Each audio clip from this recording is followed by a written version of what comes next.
Hari Om. Let's start the prayer. Om Samasta Jana Kalyani Niratam Karunamayam Namami Chinmayam Devam Sadgurum Brahma Vidvaram Vasudeva Sutam Devam Kamsachanura Mardhanam Devaki Paramanandam Krishnam Vande Jagadgurum Tvameva Mata Cha Pita Tvameva Tvameva Bandhusya Sakha Tvameva Tvameva Vidya Dravidam Tvameva Tvameva Sarvam Amadeva Deva Tvameva Sarvam Gurudeva Deva. Hari Om. We are doing the Vedanta Sangraha of Ramaraya Kavi, and we are on the 11th chapter, which is related to the Kshetrajna, which is somewhat parallel to the 13th chapter of Gita.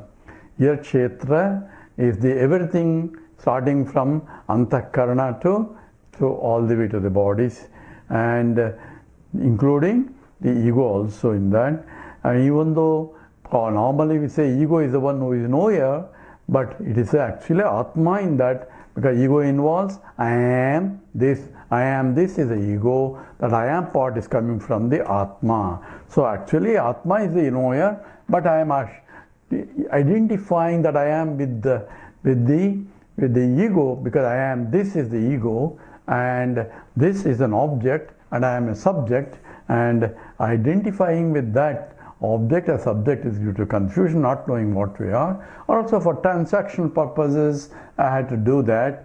But if the Lakshartham, the indicatory meaning of the knower, that our ego is nothing but Kshetrajna, which is Atma. Another way of saying it is also Yadva. This is the third paragraph in the 11th chapter. Yadva sa chaitanyasya ahankarasya jnatrutvat kevala ahankarasya jadatvat ahankaragataha chaitanyamshaha eva jnata. So who is the knower? Say, everybody says, I know, I am the knower, I am the doer, I am hearer, I am seeing, all that everybody identifying with their egos. But it says, you can look at this as the Nai Chaitanyasya Ahankarasya Jnatrutvad, because the consciousness is the Ahankara ego, is is a knower apparently, we use it.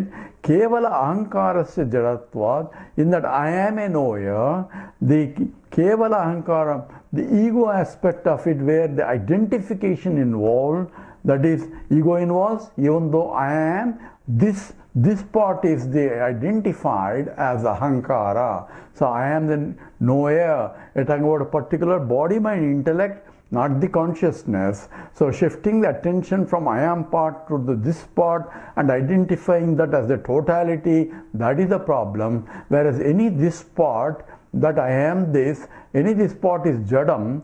Therefore in the ahankarasya jadatvad, ahankaram, ahankara gatihi, iti chaitanyamsha eva jnata. In that I am this, you are using it. I am part is this part is the ahankara part involved, identification with this, because you are sitting on me and you are touching me, and so on and so forth. When somebody touches the body, so I am identifying bodies I am. Since I don't know who I am, I am identifying this is only I am.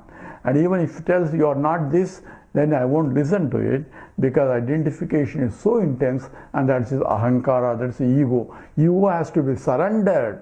What does it mean the ego has to be surrendered? In that ego, two parts is there here, is saying. One is the conscious part and the unconscious part. Giving importance to the unconscious part and making it as though it's a conscious entity is the ahankara part.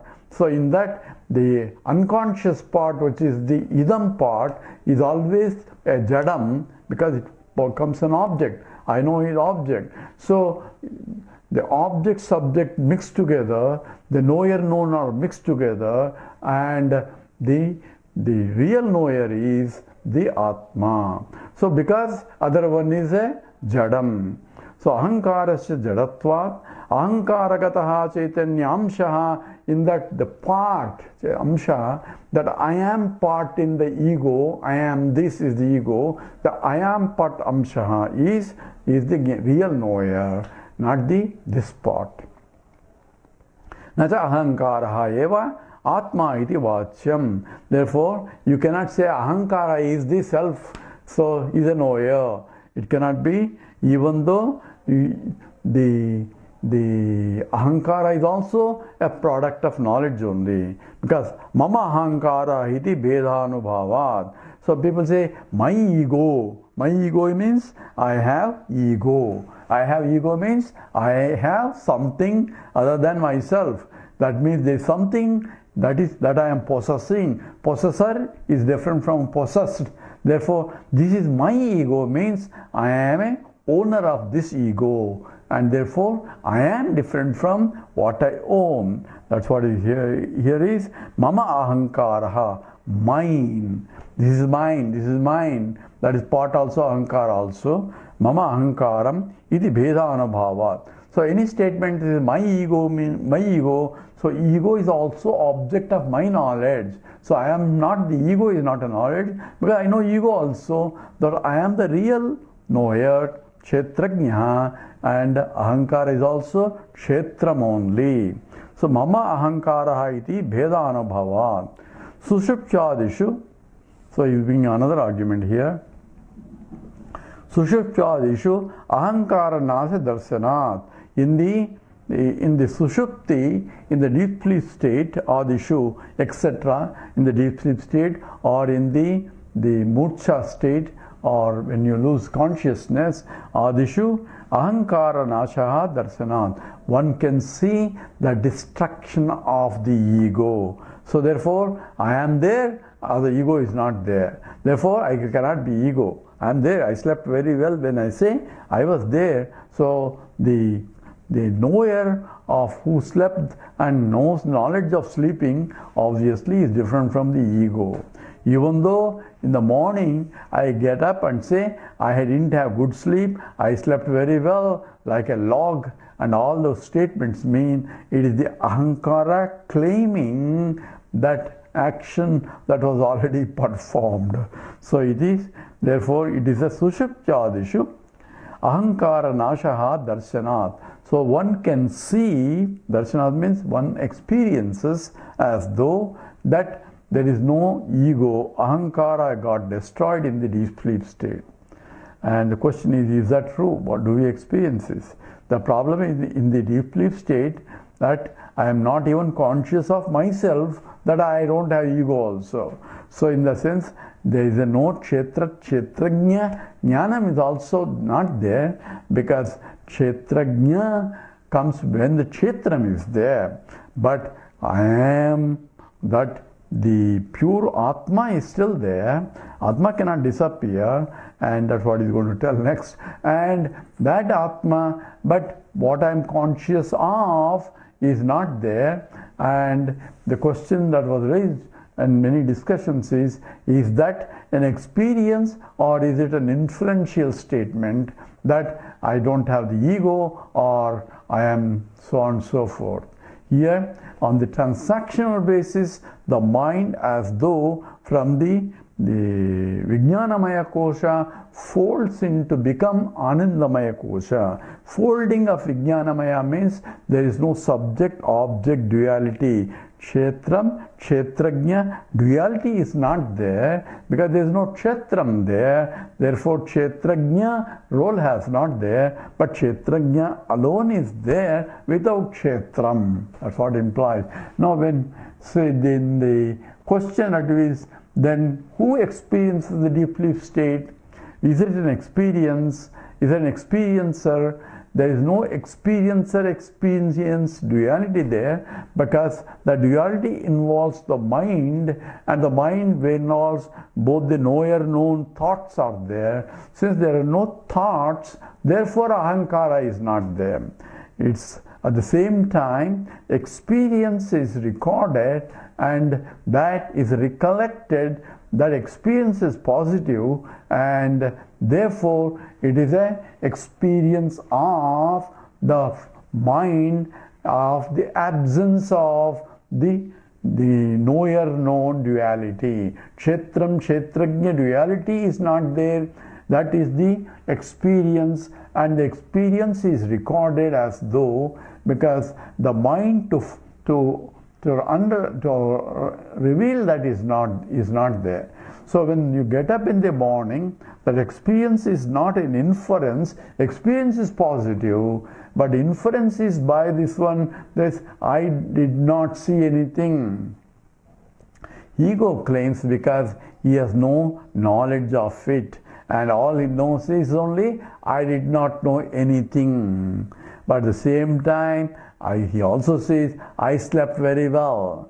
So if you do not know, how do you mean who slept very well? If the ahankara is not there, but ahankara is claiming I slept very well, then ahankara is in the very subtle form only. That's what we have to be careful here. Simple example I give is there a experience versus the inferential. This one is a recent discussion in the Advaita list also. Says that I am in the pitch dark room sitting there, and my wife brought a plate of laddu and left it there, thinking that it will be safe there. And she saw I'm sitting there in the dark room, and she left the plate thinking that I am in meditation or something. So after an hour back, she came back to pick up that plate of laddu. There's only plate, no laddu there. So she said, you ate all that laddu? I said, what do you mean I ate laddu? How can you prove that I ate laddu? He said, laddu, you are there and laddu plate I brought. So laddu was there before, now only plate is there, no laddu, and you are still there. Therefore you must have eaten. There is nobody who has come here. And that's what is called inferential eating laddu. Because by inference, she deduced, because she didn't see me eating laddu, so by inference, she assumed that I am the only guy there. Somebody might have walked in and ate laddu and left. That's a different story. But since there is no evidence of anybody else coming, she inferred, that's called the inferential experience that I ate laddu. Only problem is inferential laddu does not fill up my stomach. If I really eaten all that laddu, then she will ask him, okay, eat something else now, lunch. He says, no, I am full. How can I be full if I have not eaten? That means the eating laddu was fulfilling. The same way, when after getting up from the deep sleep state, the ego says, oh, ego was not there. Then who slept very well? Ego cannot be tired anymore. He said, no, I don't want to sleep anymore. I slept very well. So that means that experience is not inferential laddu, it's a real laddu. Therefore he is full. Same way, that deep sleep state was not inferential from the ego point. It is an experiential claim by the ego. It's in the subtle form. But during the deep sleep state, there is no duality of kshetram, kshetrajnam. Only kshetrajna without kshetram is there, because the self is there. So this is a very subtle discussion here. Sushuptyadishu ahankara nasa darsanat ajo nityaha srutya nityasya atmanaha nasha ayogat. So here he gives you Shruti statement, ajo nitya shashvatoyam purano nahanyate hanyamane sharire. In the second chapter of Gita, Krishna says that you are crying where there is no reason for you to cry, because the asocyan anvasochatvam prajnavadam sapashte. You are crying where there is no reason for you to cry, because panditaha nanusochanti. They don't cry for this kind of things. Why?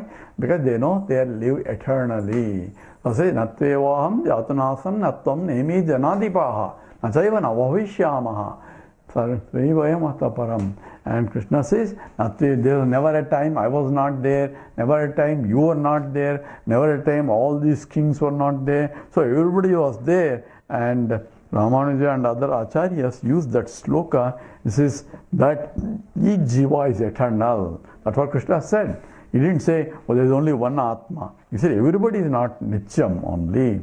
Ajo nitya shashvatoyam. So ajo nitya, it is ajaha means it's not unborn. So whatever is born has to die. So jatasya dhruvo mrityu. But here ajaha, therefore there is no mrityum also, death also. Therefore nityaha, it is eternal. And that, therefore, in the sushupti, Atma is still there. It cannot be killing. So only the Kshetra is not there. Kshetrajna is there. It is Sutya Nityasya Atmanaha Nasha Yoga. Therefore the self is indestructible, and you cannot say, I am not there in the deep sleep state. I am there sleeping very well. Atmanaha Nasha Yogatvad Asakshika Atmanasasya Abhyupagatam Anuchintatvad. So, okay, Asakshika Atma. So, suppose the Atma is not there. Okay, let's for a argument's sake, Atmanasasya, Atma disappeared. There is no self now. So, if there is no self, then question is, how do you know? So, how do I know means what?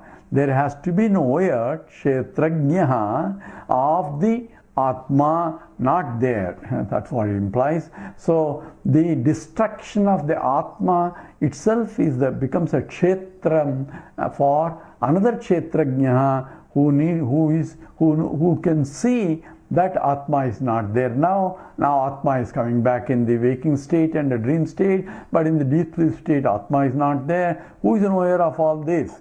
Then I have to bring in another Kshetrajna, and that Kshetrajna is Atma. Otherwise it becomes a ad infinitum. It is anavastu dosha. So it is essentially endless argument. Therefore there is a asakshika, non-witnessing the destruction, for destruction of the Atma, there has to be another witness or another Kshetrajna, and there is no another Kshetrajna. If the another Kshetrajna is going to be destroyed, there should be another Kshetrajna. So it becomes a endless. So therefore, the asakshika atmanasasya, there is no witnessing for the destruction of the Atma. That's why na udayati astameti, neither is born nor it exists or it disappears, because it's eternal. Asakshika atmanasasya abhyupagatam anuchintatvat. So one cannot imagine the absence of the self, because there is no witness for the absence of the self. Atmanasya sakshinaha abhava. So Atma only sakshinaha abhava. So this is the experience is the witnessing of the self has to be self itself. That means he is ever present. And Atmanaha eva sarva sakshitva. Now you go to the self is the sakshi for everything. Sakshi means witnessing consciousness. That means it is a Jnayam, is a Jnana Vastu. That is it is a Kshetrajna. So Atmanaha eva sarva sakshitva. So it is a self, itself is the knower for everything or witness for everything.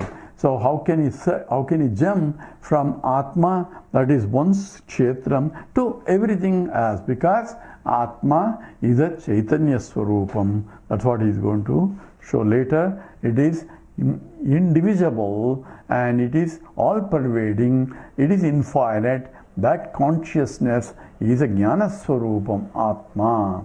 Therefore, Atmanaha eva sarva sakshitva. It is the witnessing consciousness to everything, but everything is not there, but still there. At that time, it doesn't have the role of witnessing consciousness. Witness is only when something to witness. So it is pure consciousness only. Tasmat ahankara not kshetrajna. Therefore, it's not the ego that is a knower, because ego is also a jadam, and ego is also knowable entity, and there has to be some other knower. And who is the knower of the knower? There cannot be, it becomes endless. Knower Atma himself is the kshetrajna. Kintu Kutasthaha Sakshi Atma Eva. Therefore, Kutasthaha is that we use the word before this the unchanging consciousness that is in the illuminating in the local entity is what is called Kutasthaha Sakshi Atma Eva. That alone is the self. That alone is the totality also. We take up the fourth. Antakarana upaitam chaitanyam sakshi ityuktam prak. Antakarana upahitam chaitanyam sakshi ityuktam prak. Before, in the earlier chapters, we have discussed that antakarana upahitam, that which enlivens, that antakaranam, the inner instruments, chaitanyam, that consciousness that enlivens, that sakshi is a sakshi, iti uttam prak. That's what we called it as a sakshi before.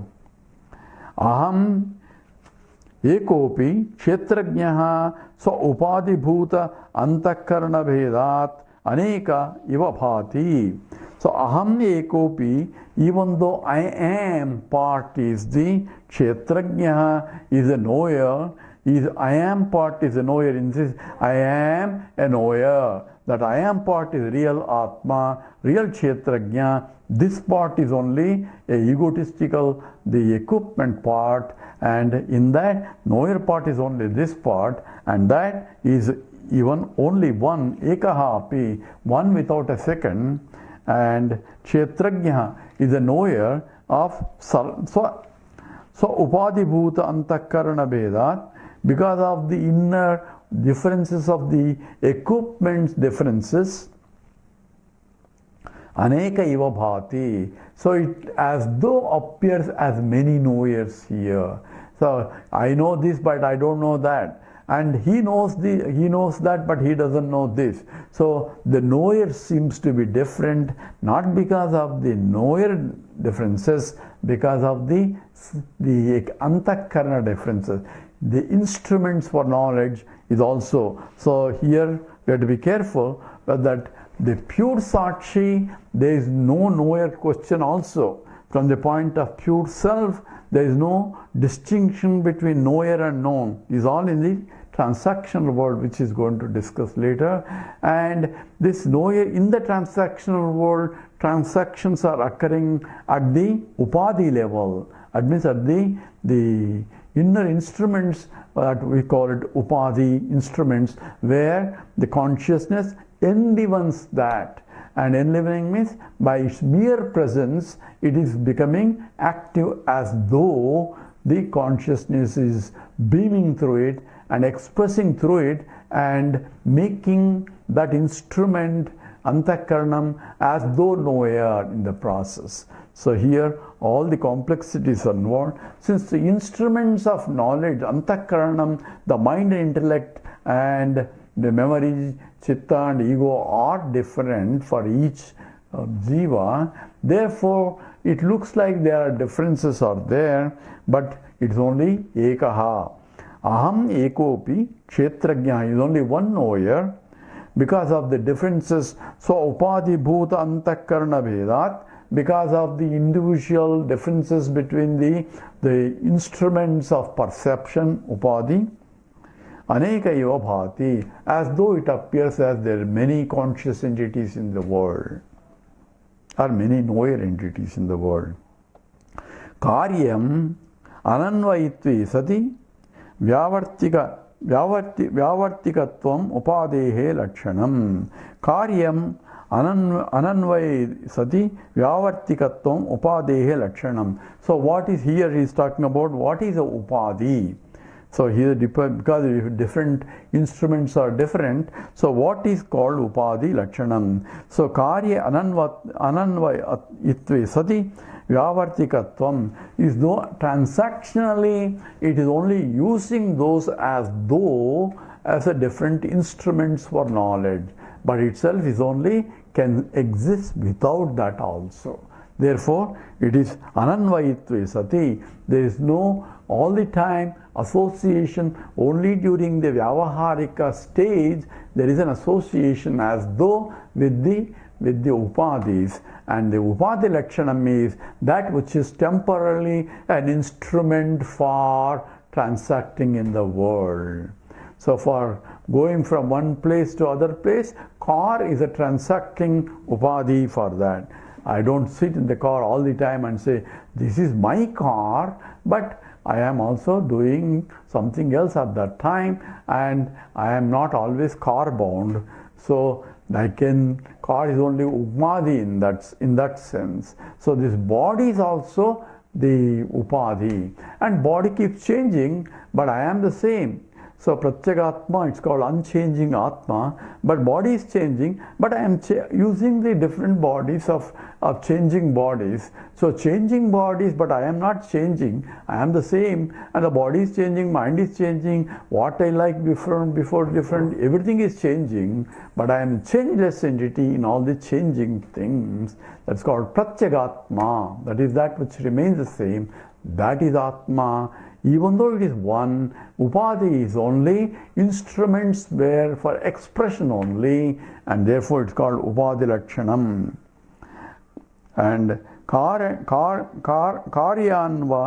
itve sati yavartikam tu visheshanatvam iti bhedaha.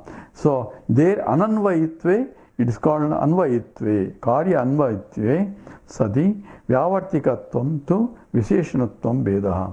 So what is a visheshana? A attribute. Attribute is that which is associated with the equipment. Therefore there is a difference between the relationship between the quality and the object that possesses the quality.